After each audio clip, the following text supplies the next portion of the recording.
Welcome to Top 10 Archive. We've spent countless late-night hours enjoying the exploits of greats like Ron Popeil and the late great Billy Mays. But no matter how many infomercials and commercials you watched, you were never prepared for those gems that called out the worst aspects of televised advertising.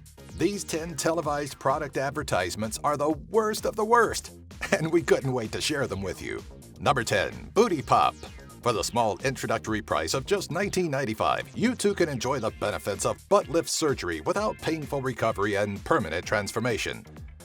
You can, however, endure the awkward moment of disappointment when you disrobe in front of your intended beau, only to show that your assets aren't as voluptuous as they seemed. Really, the weirdest thing about Booty Pop's butt fashion show of an infomercial is, do women really snap their butts at one another every time they walk into the room? Number 9. UroClub. It's not often you stumble across a product that promotes public urination, but the UroClub does exactly that. We start the 35-second ad being introduced a middle-aged Joe who is in desperate need of an alternative to relieving himself on Mother Nature. He's not alone, though, as just prior to the commercial's close, he's joined by 3 friends who apparently enjoy the urinal setup so much that they're completely without boundaries. The UroClub is as disgusting as it sounds, a golf club with a capped reservoir designed specifically to hold your urine. Nothing says a great game of golf like walking around with a club filled with your piss. Number 8. Slap Chop. Thanks to the Slap Chop food chopper, I no longer live a mundane and boring life. At least, that's the response we're expected to have when we purchase the ever-convenient Slap Chop. We may not be as boring as our enthusiastic host, Vince, assumes, seeing as how we would never describe the act of chopping and making tuna salad as exciting. We do feel the tone of the infomercial shifting occasionally when he assures us that we're going to love his nuts and we'll be slapping our troubles away. In fact, the whole infomercial has a very weird sexual undertone that makes us question what the writers intended. Number 7. The Hawaii Chair. Try and watch this infomercial once from beginning to end and see what you pick up about the product. Probably nothing, right? Because it's infuriatingly difficult to focus on anything else that's going on when everyone is sitting there swiveling back and forth like they have some drastic nervous tic. Now, we don't know, the concept may be good, but we can't get past the idea of how incredibly annoying it would be to have to sit near someone whose body is being jerked back and forth while their upper body struggles to remain steady. Or worse, trying to work while your body is being jerked back and forth while your upper half struggles to remain steady. Number 6. Ginsu Knife. The advertisements for the Ginsu Knife is a classic that brings back many memories of late-night infomercials, but that doesn't mean we're going to overlook its follies. The advertisement sets the stage by reminding us that this is an Asian product with some good old-fashioned karate chopping. Alas, you can't karate chop a tomato. Enter the Ginsu Knife, the one and only knife you'll ever need to use. And you know this because you've seen it cut through thick roast beef, hearty bread, tomatoes, and planks of wood? Overall, it's not the worst infomercial out there, but the over-the-top and clearly forced enthusiasm from the narrator doesn't help to sell such a product. Number 5. The Tiddy Bear. We get the need for more comfortable seatbelt straps, but does it have to be so creepy? First off, why are we being tricked into believing that this was a great design for normal, mentally stable adults? We're not introduced to the first child users until halfway through the ad, long after we're given the assumption that the bear is really just a cleavage cushion. Can we also talk about the name? Number 4. The Gazelle. Like any exercise machine, the Gazelle looks like it will work wonders, but fails to do anything once it's in your living room. That's not our issue with this awkward infomercial.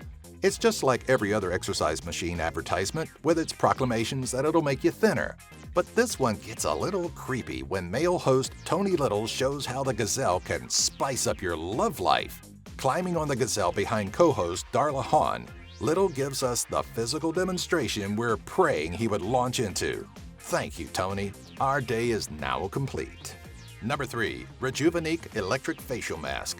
What we've created here is the perfect combination of serial killer attire and facial rejuvenation. Gone are the days of simply wearing a mask just to hide your face. Now you can enjoy your nightly slaughter without missing your nightly facial treatments.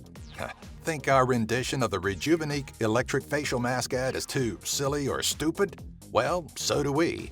Look at that featureless design, made even more unsettling by the deadness in the eyes of those wearing it.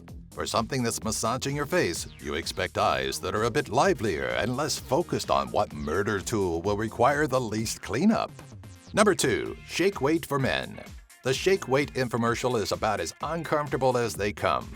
We could be enthusiastic about the results possible with the Shake Weight, but the Shake Weight for Men commercial features a segment towards the beginning which demonstrates bulky, muscular men struggling with the weight after 14 seconds. How's the average Joe going to fare? Looking beyond that silliness, throughout the very dramatic selling of this new-aged exercise device, we're treated to uneasy slow-motion close-ups of the shaking weight. Very uneasy and very reminiscent of, well, let's move on. Besides, South Park already did it. Number 1. Bottoms Aspray. How former contractor Adam J. Geisinger could muster up the lack of self-respect to star in a commercial for his product designed specifically for unpleasant body odors is beyond us. But we have to assume he's been the butt of many jokes since. Described as an all-over body spray, the A-Spray ad ensures that you know just how literal they are when using the phrase all over, from your own unclean genitals to Lanny F's odors in special places. It's a commercial so ridiculous it takes a few viewings before realizing the phrase beastly butt odor was actually used to try and market this product. Hey everyone, thanks for watching. If you'd like to see more videos like this, be sure to visit and sign up with our friends at Geek Fuel by using our affiliate link found in the description section. For just $20 a month, you'll receive at least $50 worth of geeky stuff that you'll actually use. Each box comes with a t-shirt you'll actually want to wear and a free Steam game download, usually valued at $10 or more. Don't miss out on this monthly box that Stan Lee himself endorses. Be sure to subscribe to our channel to keep updated on more lists like these, box openings, and giveaways. Hey, and those of you from New Zealand, when we say nothing says a great game of golf like walking around with a UroClub filled with your piss, we're not talking about your beer. Although that's not a bad idea. Piss in, piss out, piss out, piss in.